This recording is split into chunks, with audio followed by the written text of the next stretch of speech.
Maya Johnson checked her watch as she walked down the narrow airplane aisle. She was right on time. The flight to Chicago wouldn't leave for another 30 minutes, but Maya always liked to board early. Less stress that way. 14A, she whispered to herself, scanning the row numbers. Her shoulders relaxed when she spotted her seat, a window spot in the exit row with extra legroom. She paid an additional $40 for it. Worth every penny for a 3-hour flight, especially with a big presentation waiting for her tomorrow. The plane was still fairly empty. A few business travelers tapped away on laptops, and an elderly couple whispered to each other a few rows ahead. Maya slid into her seat, tucking her small purse under the seat in front of her. The leather seat felt cool against her skin as she settled in.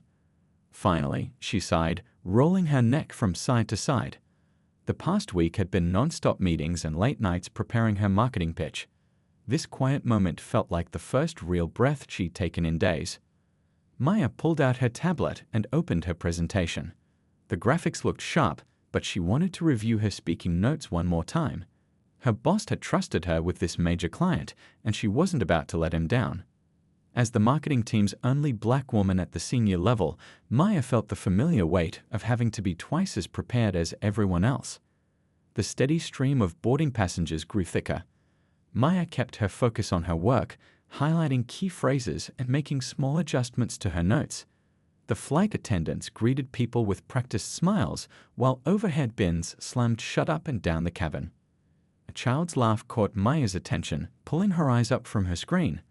A little girl with pigtails tied in blue ribbons was skipping down the aisle, her pink backpack bouncing with each step. Behind her, a tall man with sandy hair and a stern expression checked seat numbers, occasionally nudging his daughter to keep her from bothering other passengers. "Keep moving, Lily," the man said, scanning his boarding pass again with a frown. "We're supposed to be in the exit row." Maya returned to her notes, but she could feel the pair hovering near her row now. From the corner of her eye, she noticed the man's polished shoes stop right beside her seat. He cleared his throat loudly. "Excuse me," he said, his voice carrying that particular tone people use when they've already decided someone is in their way. Maya looked up with a polite smile. "Hi there." The man, somewhere in his mid-40s with a crisp button-down tucked into khaki pants, pointed at her seat. "I believe you're in our seats." Maya blinked, then reached for her boarding pass in her purse. "I'm in 14A," she said, double-checking the number printed on her ticket. The man barely glanced at her pass before shaking his head. "There must be some mistake. We specifically requested this row. My daughter needs the window seat. She gets anxious when flying." The little girl, Lily, peeked around her father's legs, her eyes wide with curiosity rather than anxiety. She clutched a small stuffed rabbit, squeezing it against her chest. "I understand," Maya said gently, "but I booked this seat in advance. It's definitely 14A. She turned her boarding pass toward him so he could see for himself. The man's jaw tightened. He looked at Maya, then at his own boarding pass, then back at Maya again. Something shifted in his expression, a flicker of entitlement that Maya recognized all too well from countless similar encounters throughout her life. "Look," he said, lowering his voice but not his intensity, "my daughter really needs this specific seat. Surely you can sit somewhere else. It would make things easier for everyone." Maya felt the familiar knot forming in her stomach. Around them, other passengers were finding their seats, some glancing over with mild curiosity at the conversation. A businessman across the aisle pretended not to listen while adjusting his headphones. The way the man looked at her made it clear he wasn't really asking. He was expecting her to move without question, as if her claim to the seat she paid for somehow mattered less than his request. Maya took a deep breath and smiled politely. "I understand your daughter might be anxious, but I specifically chose and paid extra for this seat." She turned her boarding pass toward him again. "See, 14A." The man, who would later introduce himself as Richard Calloway, barely glanced at her ticket. His daughter Lily fidgeted beside him, more interested in watching other passengers than joining the conversation. "There must be some mistake with the airline system," Richard insisted, his voice growing firmer. "We always book exit row seats when we travel." He gestured to his daughter. "Lily needs to see out the window. It helps with her fear of flying." Maya noticed that Lily didn't seem particularly fearful, The girl was now making silly faces at a baby a few rows back. But Maya kept this observation to herself. "I'm sorry about that," Maya said, trying to keep her voice even. "But there's no mistake. I checked in yesterday and confirmed my seat assignment." People squeezed past them in the narrow aisle, some mumbling under their breath about the holdup. An older woman with silver-streaked hair shot them an irritated look as she shuffled by with her cane. Richard's face hardened. He shifted his weight, blocking more of the aisle as if settling in for a longer confrontation. "Look," he said, lowering his voice but not his intensity, "it would be the decent thing to do. She's just a child." The word decent hung in the air between them. Maya felt a familiar tightness in her chest, the same feeling she got whenever someone questioned whether she belonged somewhere. In the boardroom, in first class, in a nice restaurant, the subtle suggestion that her comfort and her choices should always come second. "I understand," Maya said, "but I'm not comfortable giving up my seat." "Perhaps the flight attendant can help you find 2 seats together somewhere else." Richard's eyebrows shot up in surprise, as if he hadn't expected her continued resistance.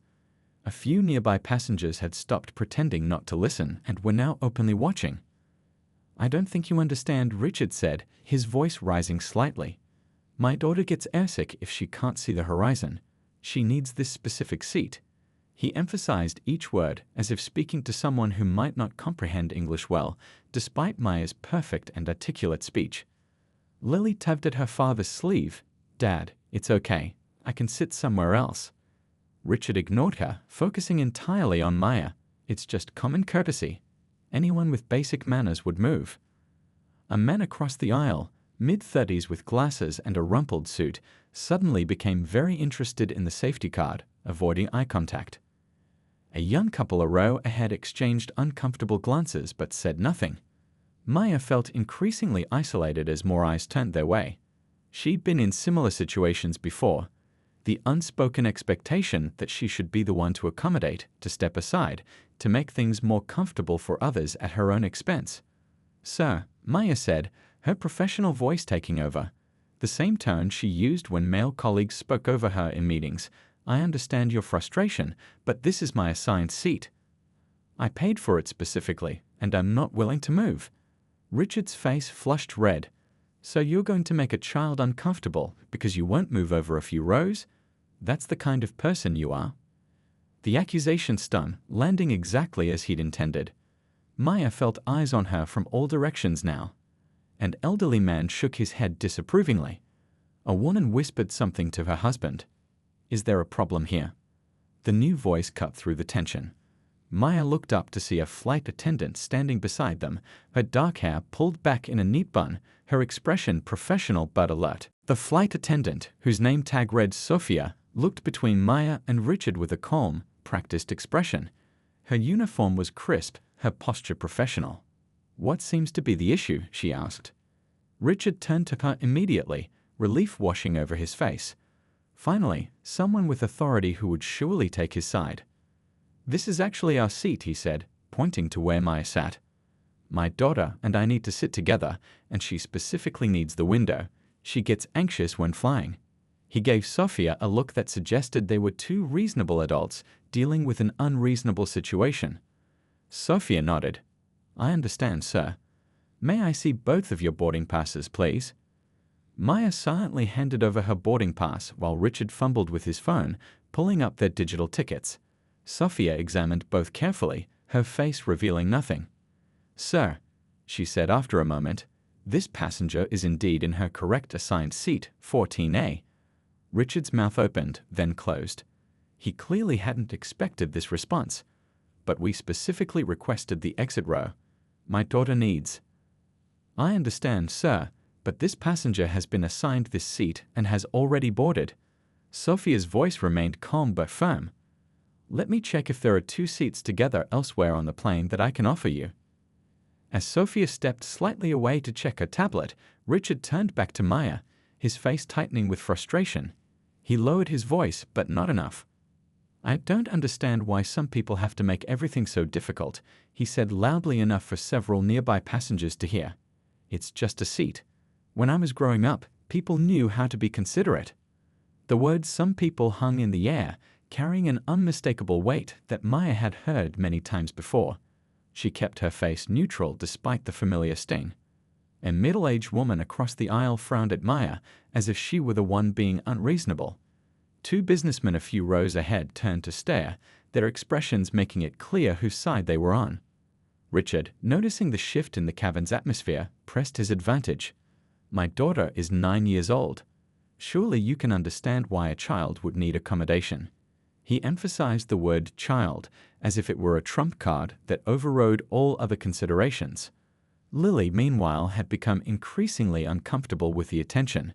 She tugged at her father's sleeve again. "Dad, please. I don't mind sitting somewhere else."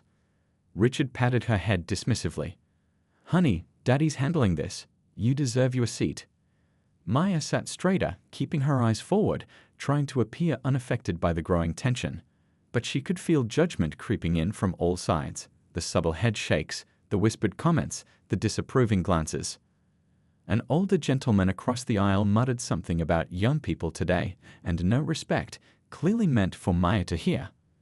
A woman a few rows back made a show of offering her seat if it would help the little girl, though she was sitting in a middle seat in a regular row, not an exit row with a window.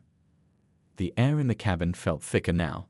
Maya's carefully chosen seat, which she had specifically paid extra for to have legroom for her long legs and a window to lean against during the 3-hour flight, had somehow become a referendum on her character. She was no longer just a passenger defending her assigned seat. In the eyes of many watching, she had become the villain of this little drama. Richard seemed to sense his growing support.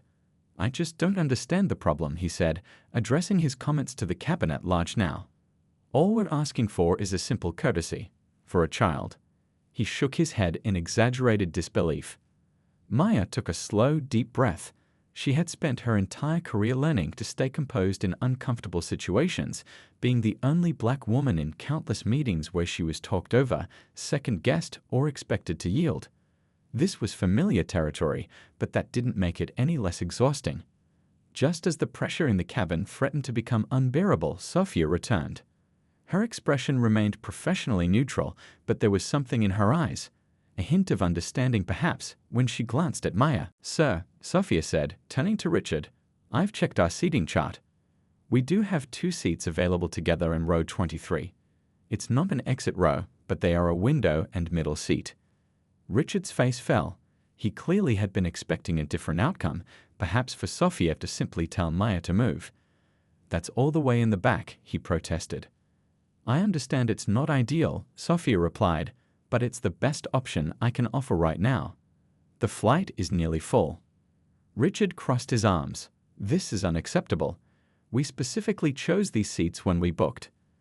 Sophia glanced down at her tablet again. "Actually, sir, our records show that you were assigned seats 23E and 23F at booking. Exit row seats are typically allocated at check-in or for an additional fee." A slight murmur rippled through the nearby passengers. The narrative was shifting, and Maya could feel it, the small adjustment in the air as people recalculated the situation. Richard's cheeks flushed. "Well, there must have been a mistake. My daughter needs this seat, and I'm sure most reasonable people would understand that."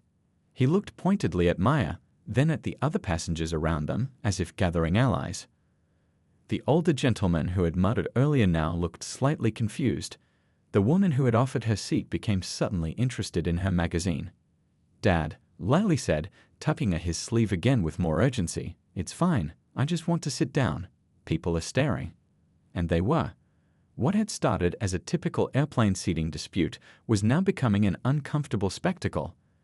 The boarding process had slowed to a crawl, with new passengers having to squeeze past the standoff in the aisle. A tall man trying to get to his seat at the back of the plane sighed loudly. "Can we move this along? Some of us would like to actually take off sometime today." Sophia maintained her composure. "Sir," she addressed Richard firmly, "I need to ask you to accept the alternative seating I've offered or return to the gate where our customer service team can try to accommodate you on a different flight." Richard's eyes widened with disbelief. "You're joking. You're choosing to inconvenience a child rather than ask this woman to move." The way he said "this woman," with just enough emphasis to make Maya's stomach tighten, hung in the air. Sophia straightened her shoulders, her professional demeanor somehow becoming even more pronounced. Sir, I'm not asking anyone to move from their assigned seat. I'm offering you an alternative that keeps you and your daughter together. Those are your options. A beat of tense silence followed. The entire section of the plane seemed to be holding its breath. Richard looked from Sophia to Maya and back again. The realization was slowly dawning on him that this wasn't going to go his way. That the authority he had expected to back him up was instead standing firm against him.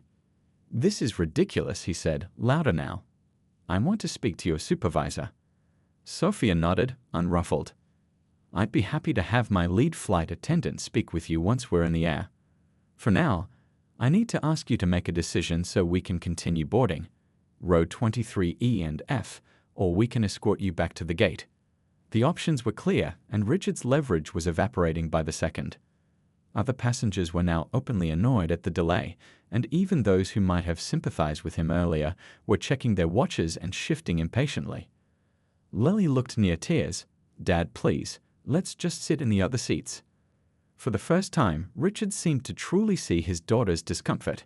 His expression softened slightly as he looked at her worried face, her fingers anxiously twisting the ears of her stuffed rabbit. Something shifted in his stance, a barely perceptible loosening of his shoulders, a slight drop in the set of his jaw. Pride warring with practicality. Fine, he said finally, his voice tight. We'll take the other seats. Maya kept her gaze forward, letting out a breath she hadn't realized she was holding. She felt no triumph, just relief that the confrontation was ending. Sophia nodded. Thank you, sir. Please follow me, and I'll show you to your seats. As they prepared to move away, Richard couldn't resist one parting shot. He leaned slightly toward Maya and said, just loud enough for her and those immediately nearby to hear, I hope you enjoy the extra legroom. Clearly it means more to you than basic human decency. Sophia's expression changed for just a split second as she heard Richard's parting comment. Her professional mask slipped briefly, revealing a flash of something harder, more personal. Then it was gone, replaced by her practiced airline smile. This way, sir, she said, gesturing down the aisle. As Richard and Lily moved away, following Sophia toward the back of the plane, the tension in the cabin began to dissolve. Passengers resumed finding their seats, stowing bags, and settling in. The regular rhythm of pre-flight activities slowly returned. Maya sat perfectly still, her hands folded in her lap. She kept her gaze fixed on the seat back in front of her, unwilling to make eye contact with anyone nearby. Years of experience had taught her that showing emotion in moments like these only invited more judgment. So she wore what her friends called her boardroom face, calm, composed, unreadable. But inside, her heart was still racing. Her throat felt tight, and a familiar heaviness settled in her chest, the weight of yet another encounter where she had to defend her right to space, to consideration, to basic respect. The man in the aisle seat of her row, who had boarded during the confrontation and witnessed most of it, cleared his throat awkwardly. That guy was something else, huh? He said, attempting a friendly tone. Maya gave him a brief, polite smile that didn't engage further. She wasn't interested in dissecting what had happened, not with a stranger, not when she was still processing it herself. A few minutes passed. The final passengers boarded, and the flight attendants began their pre-flight checks. Maya tried to return her focus to her presentation on her tablet, but the words blurred together. Her concentration was shot. A light tap on her shoulder pulled her attention back to the present. She looked up to find Sophia standing in the aisle beside her seat. Excuse me, Sophia said quietly. I just wanted to check if you're okay. The question was simple, but the genuine concern behind it caught Maya off guard. When was the last time someone had asked if she was okay after one of these incidents? Usually, people just pretended nothing had happened. I'm fine, Maya said automatically. Then, after a pause, thank you for handling that. Sophia's eyes softened. You don't need to thank me for doing my job. She hesitated, then added in an even lower voice, I've seen that same scenario play out too many times. Some passengers think they're entitled to whatever they want, regardless of what's fair. There was something in Sophia's tone, a hint that perhaps she understood more than just the specifics of this situation, that maybe she recognized the deeper patterns at play. It happens, Maya said simply. Sophia nodded. It shouldn't. Not on my flight. She straightened up. Can I bring you anything before we take off? Water. Tea? Water would be nice. Thank you. As Sophia moved away to fetch the water, Maya noticed that the atmosphere around her had shifted. The older gentleman who had muttered disapprovingly earlier now avoided looking in her direction, suddenly fascinated by the safety card. The couple who had exchanged judgmental glances were whispering to each other, occasionally glancing toward the back of the plane where Richard and Lily had been seated. The woman across the aisle leaned over slightly. She was in her 60s, with silver-streaked hair and kind eyes behind stylish glasses. For what it's worth, she said quietly, you handled that with remarkable grace. I'm not sure I would have been so patient. Before Maya could respond, Sophia returned with a bottle of water. She handed it to Maya with a small smile. We'll be taking off shortly, she said. If you need anything else during the flight, just press your call button. I'll be keeping an eye on things. The emphasis she placed on things made it clear she would be monitoring Richard to ensure he caused no further problems. As Sophia walked away to continue her preparations, Maya uncapped the water bottle and took a long drink. The cold liquid helped dissolve the knot that had formed in her throat. She took a deep breath and rolled her shoulders, trying to release the tension that had built up. For the first time since boarding, she allowed herself to look around the cabin. Most passengers had moved on, engrossed in books or phones or conversations, but a few met her gaze, offering small nods or subtle smiles of solidarity. The plane began to push back from the gate. The familiar rumble of the engines vibrated through the floor as the captain's voice came over the intercom, welcoming everyone aboard and announcing their flight time to Chicago. 30 minutes into the flight, Maya finally managed to refocus on her presentation. The familiar routine of reviewing slides and rehearsing key points in her head helped push the earlier confrontation to the back of her mind. She was just making notes on a particularly important slide when a small commotion from the back of the plane caught her attention. She tried to ignore it at first, but the raised voices grew louder.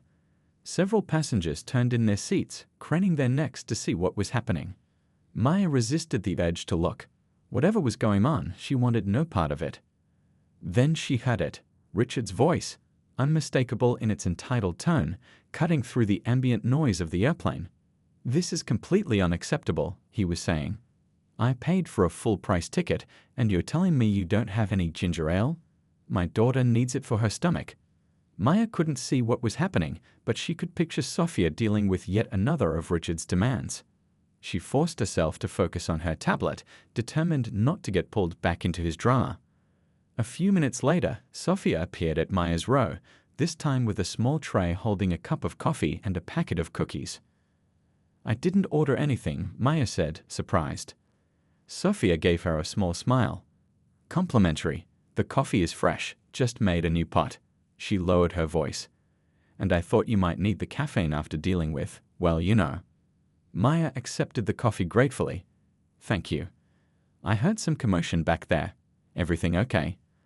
Sophia rolled her eyes slightly, the most unprofessional gesture Maya had seen from her yet.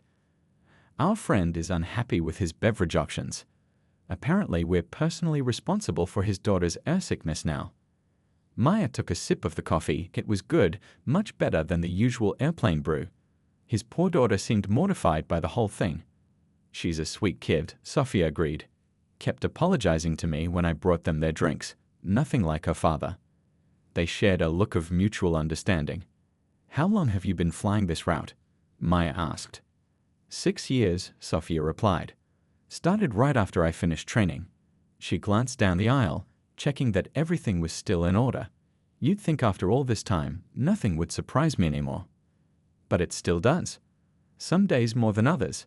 Sophia smiled. I've got to continue the service, but enjoy the coffee. As Sophia moved away to serve other passengers, the woman across the aisle, the one with silver-streaked hair, leaned over again. That was nice of her, she said. I've been flying this airline for 20 years, and I've never seen them offer coffee outside the regular service. Maya nodded. It was unexpected.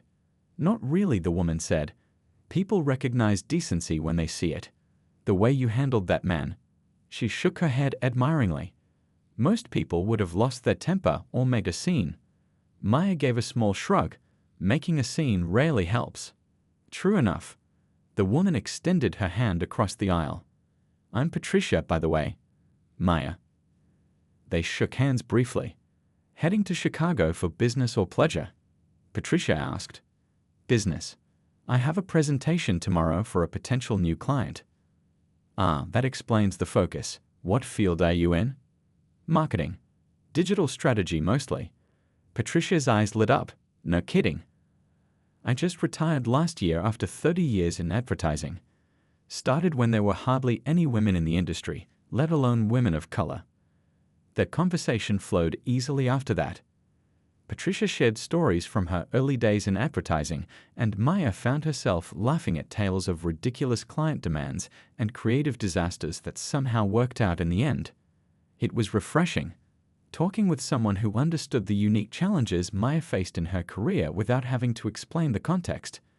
Patricia offered some savvy advice about client presentations, including a tip about starting with an unexpected question that Maya immediately decided to incorporate into her approach. Nearly an hour passed in comfortable conversation before a disruption from the back of the plane caught their attention again. This time it was unmistakable. Lily's voice, raised in distress. Dad, stop. You're embarrassing me. Maya and Patricia exchanged concerned glances as Sophia and another flight attendant moved quickly toward the commotion. Some people never learn, Patricia sighed. I feel sorry for that child. Maya nodded, watching as Sophia disappeared into the back section of the plane. Whatever was happening, she was confident Sophia would handle it with the same calm professionalism she'd shown earlier. A few minutes later, Sophia emerged from the back, speaking quietly into her handheld phone. Her expression was serious but controlled. As the plane began its descent into Chicago, Maya caught glimpses of the city through breaks in the clouds, the glittering shoreline of Lake Michigan, the grid-like pattern of streets, the gleaming skyscrapers reaching toward the sky. She'd been to Chicago many times for work, but something about seeing a city from above always gave her a fresh perspective. Ladies and gentlemen, we're beginning our final approach to Chicago O'Hare International Airport, the captain announced over the intercom. Flight attendants, please prepare the cabin for landing. Maya put away her tablet and made sure her seatbelt was secure. Patricia did the same across the aisle, tucking her book into the seat pocket in front of her. Did you ever find out what happened with that man and his daughter? Patricia asked quietly. Maya shook her head. No, but it's been quiet back there for the last hour. Neither of them had seen Richard since the second commotion, though Lily had walked past once on her way to the bathroom, keeping her eyes down, clearly still embarrassed.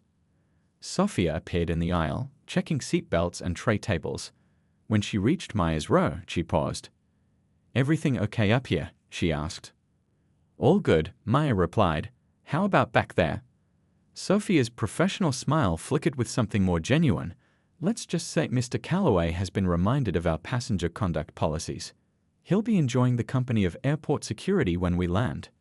Maya's eyebrows rose. That serious?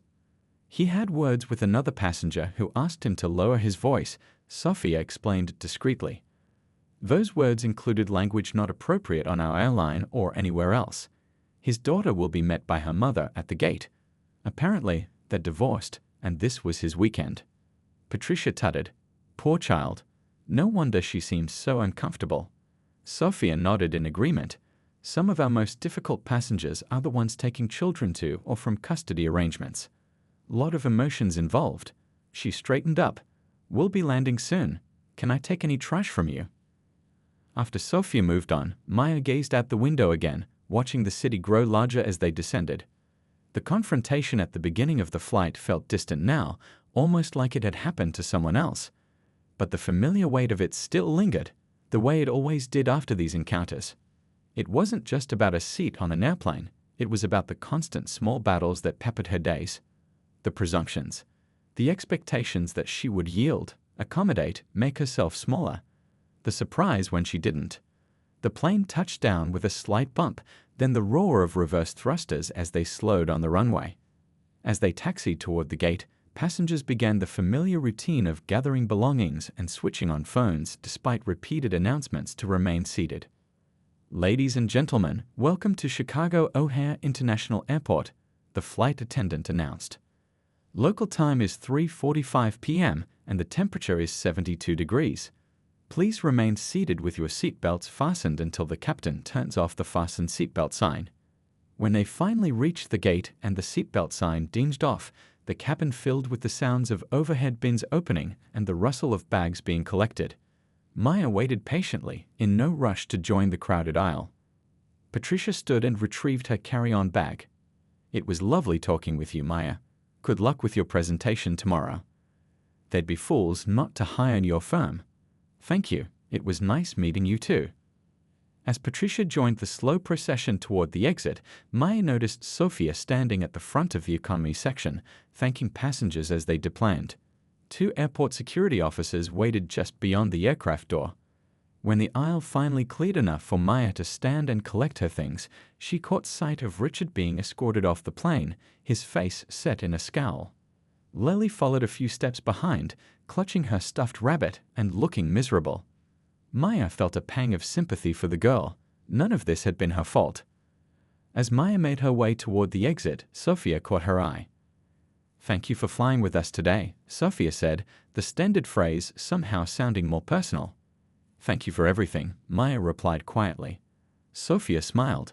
"Just doing my job. But between us," she lowered her voice slightly, "it feels good to do it right." They shared a look of mutual understanding, brief but meaningful. 2 women who recognized the larger patterns at play, who had each done their part to hold a small line against entitlement and disrespect. As Maya walked through the jetway into the terminal, she felt a lightness that hadn't been there when she boarded. Tomorrow's presentation still loomed, but somehow it seemed less daunting now. She handled worse. She always did. Her phone buzzed with a message from her colleague who was picking her up. Smiling, Maya texted back that she had just landed and would meet him at the agreed spot. Then she straightened her shoulders and walked confidently toward baggage claim, ready for whatever came next.